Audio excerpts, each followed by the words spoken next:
Hey friends, here's a long overdue installment of big stuff. Let's get goosed.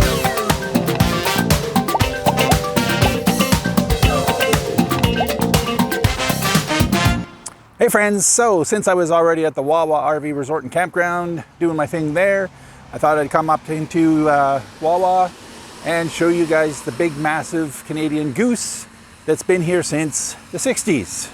So yeah, the other day I tried to come up and it was sunny down in the campground, and I came up here and the fog was rolling in and it was getting crazy.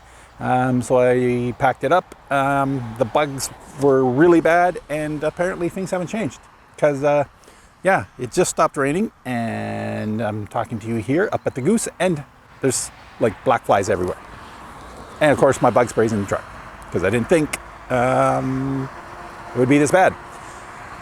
I gotta stop thinking. So yeah, basically this is the big Canadian goose at Wawa, Ontario.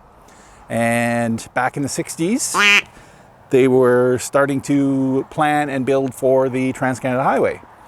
And once a few folks in town here realized that the Trans-Canada Highway wasn't going to go through Wawa, they came up with a plan to put this big goose at the intersection, at the junction, to where the road into Wawa would be, and hopefully help drive some traffic into town to support local businesses. Basically, there was a fellow named Al Turcott. It was his original idea.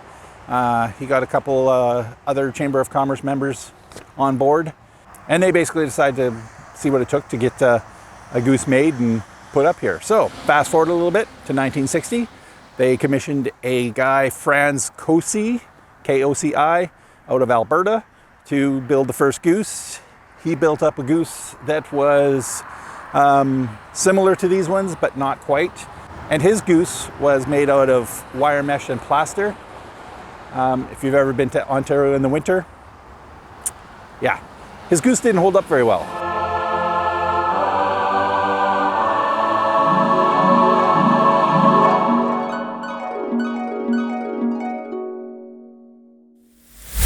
So once they decided to replace the old plaster goose, they put in a request for bids, and a fellow by the name of Dick Vandercliff won the bid, designed a goose out of steel, which is partially why he won the bid, because his was the only one that was actually made out of metal.